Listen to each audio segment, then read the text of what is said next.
जाने लोकसभा चुनाव हर 5 वर्ष में होता है, लेकिन एक ऐसा भी वक्त आया था जब 10 वर्ष में 5 बार चुनाव हुए और 6 प्रधानमंत्री बने।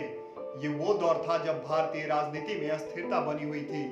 आज हम आपको पूरी कहानी बताएंगे इस राजनीतिक अस्थिरता की। नमस्कार, आप देख रहे हैं तिरहुत न्यूज की राजनीतिक कहानियां और मैं आपके साथ शुभम। ये कहानी वर्ष 1979 से 1999 तक 10 साल के दौरान हुए 5 बार लोकसभा चुनाव की है।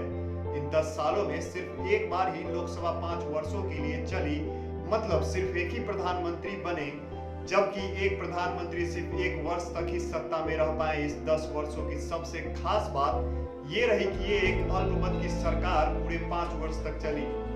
भारतीय राजनीति में यह स्थिरता का दौर 1979 के लोकसभा चुनाव से शुरू हुआ तो 1999 के आम चुनाव तक चला। इससे 5 वर्ष पूर्व हुए चुनाव में 400 सीटें जीतकर प्रचंड बहुमत से सरकार बनाने वाली कांग्रेस 197 सीटें ही जीत पाई।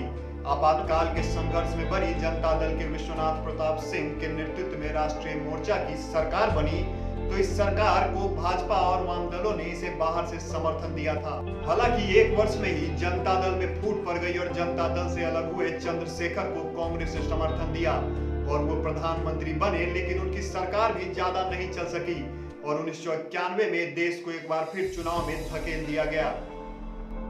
चंद्रशेखर के सत्ता के हटने के बाद पूरे देश में चुनाव प्रचार शुरू हुआ, तो वहीं इसी दौरान प्रधानमंत्री राजीव गांधी की आतंकी हमले में मौत हो गई थी।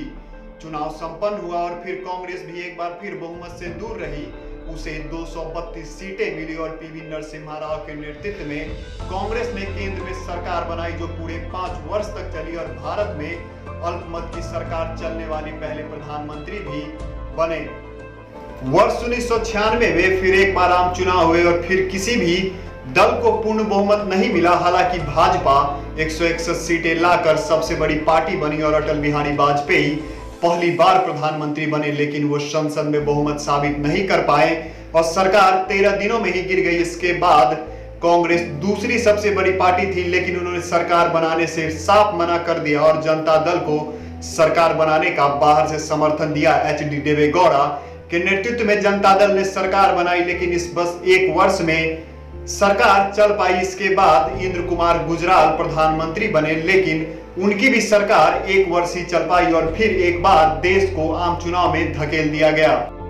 वर्ष 1998 में हुए आम चुनाव में एक बार फिर भाजपा सबसे बड़ी पार्टी के रूप में उभरी और अटल बिहारी वाजपेयी 13 दलों के समर्थन से दोबारा प्रधानमंत्री बने, लेकिन इस बार वो 13 महीने ही सरकार चला पाए। अनामंत्रित प्रमुख जयललिता के समर्थन वापस लेने से ये सरकार गिर गई थी।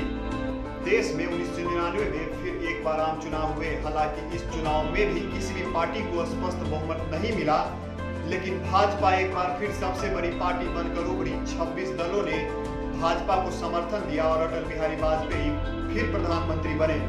भाजपा के नेतृत्व में राष्ट्रीय जनतांत्रिक गठबंधन की सरकार बनी। अटल बिहारी वाजपेयी ने 5 वर्ष पूरा किया और साझा सरकार बनाने वाली ये पहली सरकार बनी। तो ये कहानी थी उस दौर की जब भारतीय राजनीति में अस्थिरता था।